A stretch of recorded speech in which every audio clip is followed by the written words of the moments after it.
ito na nga po pala ang katuloy na video ko kahapon. Sa tingin ko nga, meron na nga kayo mga manggang nabili. Pagpasensya nyo na nga lang talaga guys, ang aking boses dahil nga kagigising ko pa nga lang. At ito naman pala ang aking alamang na ginawa guys. O diba, hindi na siya naging epic fail dahil parang naging perfect na siya. Ang ginawa ko lang dito sa alamang na to guys, kasi nung una parang na siyang dalgona candy. Parang yung candy na siya. Tapos nilagyan ko lang ng maraming tubig. Tsaka ayan, naging ganyan na siya. Pero hindi naman nawala yung lasa niya. Pero guys, hindi naman talaga maraming tubig yung nilagay ko. Saktong-sakto lang para naman matansya ko talaga at masipsip niya nga lahat ng tubig para nga hindi na siya maging candy. Tama nga talagang hinala ko dahil nga ang asim nga nitong mangga tapos yung alamang ang alat tsaka yung bagoong. Kaya perfect na combination nga talaga kaya yan. Tara, samahan nyo naman akong kumain dito. Ito ang mangga kaya nga ito maasim dahil nga sinabi nga talaga ng aking tita na galing nga lang talaga yan ng puno kaya nga sobrang asim pa. Hindi naman yung sobrang asim maasim lang talaga siya pero perfect na combination yan sa alamang. Naku, kung ako sa inyo guys, itry nyo na tong manggang maasim tapos alamang na may asukal. O diba? Ang sarap na nun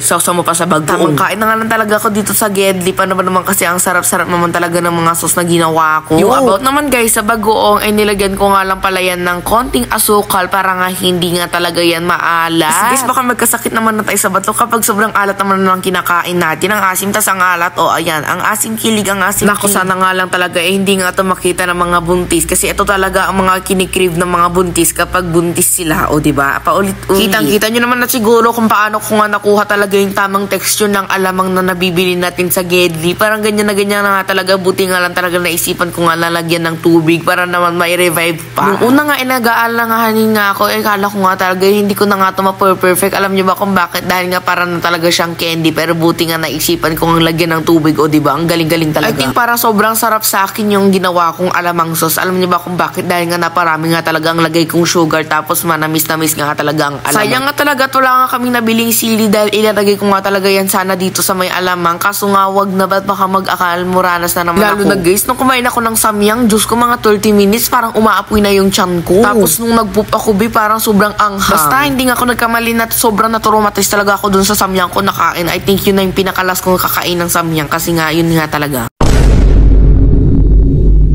So hello guys, nandito ang aking kapatid. Sasali siya sa akin. Ayan, kakain din siya ng mangga. Ayan.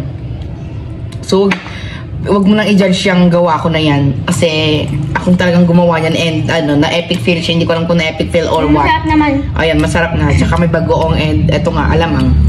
Gawa ko tong alamang na to. So, marami pa doon. Marami pa akong nagawa. Isa lang kasi yung binili ko. So, ayan. Go. Ito na siya. 1, 2, 3, go. Ang sarap ng ganito. Alamang to? Sarap na alamang. Ha? Ang perfect guys. Asim? Ang asim lang kasi fresh na fresh tong mangga na to.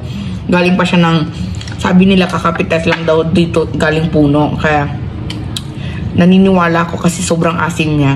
Yan. Let's go. Eat.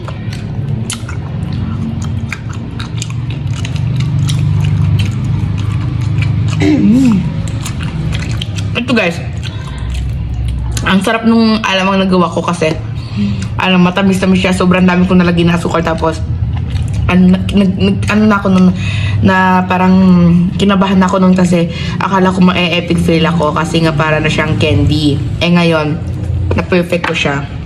Hindi naman na siya ganun ka-perfect pero masarap na siya. Ayan. I think hindi lang graham ang kaya kong gawin dahil mga ganito rin. Go!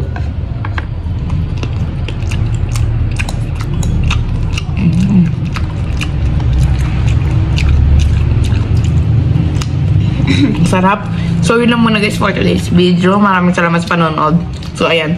Bye guys!